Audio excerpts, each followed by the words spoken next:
മികച്ച teaching career ആഗ്രഹിക്കുന്നവരാണോ നിങ്ങൾ? പക്ഷേ ഏത് ടീച്ചിങ് കോഴ്സ് സെലക്ട് ചെയ്യണമെന്ന് കൺഫ്യൂസ്ഡ് ആണോ?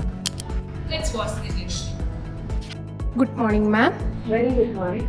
മോണ്ടിസോറി എഡ്യൂക്കേഷൻ എന്നാൽ എന്താണ്? മോണ്ടിസോറി എഡ്യൂക്കേഷൻ എന്ന് പറയുമ്പോൾ it is completely depend on international method of teaching. നമ്മൾ കളികളിലൂടെ കുഞ്ഞുങ്ങളെ ലാംഗ്വേജ്, മാത്സ്, സയൻസ് അങ്ങനെ ടഫ് ആയിട്ടുള്ള ടോപ്പിക്സുകളെല്ലാം ഈസി മെത്തേഡിൽ സ്പെഷ്യൽ ഡിസൈൻഡ് ആയിട്ടുള്ള മെറ്റീരിയൽസ് ഉപയോഗിച്ച് നമ്മൾ പഠിപ്പിക്കുന്നതിനെയാണ് മോണ്ടിസോറി മെത്തേഡ് ഓഫ് എഡ്യൂക്കേഷൻ എന്ന് പറയുന്നത്.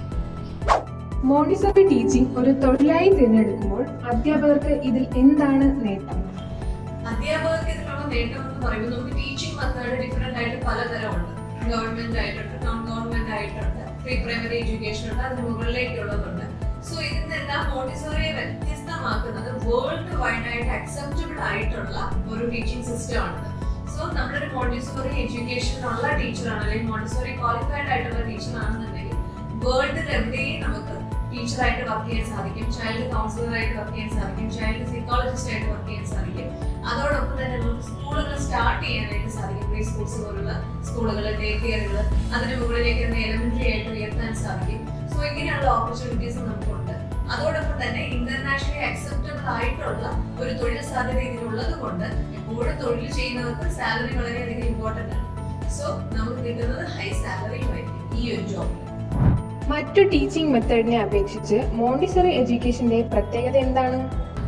മറ്റ് ടീച്ചിങ് മെത്തേഡ് എന്ന് പറയുമ്പോൾ നമുക്ക് ടീച്ചിങ് മെത്തേഡ് പ്രധാനമായിട്ടും രണ്ട് വിധത്തിലാണ് വരിക. Traditional teaching method, Montessori teaching method. Montessori teaching മെത്തേഡിൽ completely it's based on child centre. ഒരു കുട്ടിയുടെ സ്കിൽ എങ്ങനെയാണോ അല്ലെങ്കിൽ ആ കുട്ടിക്ക് ഏറ്റവും കൂടുതൽ ഇൻട്രസ്റ്റ് എന്തിനോടാണോ ആ ടോപ്പിക്കിനായിരിക്കും നമ്മൾ കൂടുതൽ മുൻതൂക്കം കൊടുക്കുക. അതിനെ ബേസ് ചെയ്തിട്ടായിരിക്കും നമുക്ക് കുട്ടിക്ക് വേണ്ടിയിട്ടുള്ള ടീച്ചിങ് ആക്ടിവിറ്റീസുകളെല്ലാം നമ്മൾ ക്ലിയർ ആയിട്ട് പ്രിപ്പയർ ചെയ്യുന്നത്. എന്നാൽ ട്രഡീഷണൽ മെത്തേഡിൽ വരുമ്പോൾ completely it's depends on teacher centre. ഒരു ടീച്ചർ ആയിരിക്കും ടോപ്പിക്കുകൾ സെലക്ട് ചെയ്യുന്നതും ആക്ടിവിറ്റീസുകൾ സെലക്ട് ചെയ്യുന്നതും അത് എല്ലാ കുട്ടികളിലേക്കും അക്സെപ്റ്റബിൾ ആയിട്ട് പോകണം എന്നുള്ളൊരു മെത്തേഡാണ് അവിടെ വരുന്നത്. പക്ഷെ നമ്മൾ ഇന്റർനാഷണലി അക്സെപ്റ്റബിൾ ആയിട്ടുള്ള ഈ ഒരു മെത്തേഡിൽ നമ്മളെല്ലാം കുഞ്ഞുങ്ങളുടേതായിട്ടുള്ള സ്കിൽസിനെ ഡെവലപ്പ് ചെയ്യുന്ന രീതിയിൽ മാത്രമാണ് ചൂസ് ചെയ്യുന്നത് ആക്ടിവിറ്റീസ്.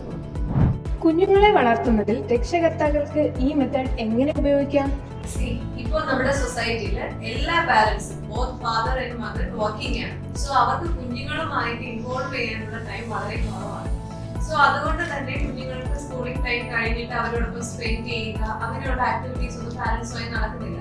മോസ്റ്റ് ഓഫ് എല്ലാ പാരന്റ്സിനും സ്ക്രീൻ ടൈം കൂടുതലാണ്. അതുപോലെ കുട്ടികൾക്ക് നമ്മൾ മൊബൈൽ ഫോണൊക്കെ കൊടുത്ത് ശീലിപ്പിക്കുന്നുണ്ട്. പക്ഷെ അതൊക്കെ കംപ്ലീറ്റ്ലി റോങ് ആണ്. എന്നാൽ ഒരു മോണ്ടിസോറി എഡ്യൂക്കേഷൻ അല്ലെങ്കിൽ മോണ്ടിസോറി മെത്തേഡ് അറിയാവുന്ന പാരന്റ് ആണെന്നുണ്ടെങ്കിൽ പാരന്റിങ് നമുക്ക് വളരെ ഈസി ആക്കാൻ സാധിക്കും. എഡ്യൂക്കേഷനിൽ ആ കുഞ്ഞുങ്ങളെ പ്രൊമോട്ട് ചെയ്യാൻ അവർക്ക് സാധിക്കും. ബിക്കോസ് നമുക്ക് സ്പെഷ്യലി ഡിസൈൻഡ് ആയിട്ടുള്ള അപ്പാരറ്റസ് ഉണ്ട്.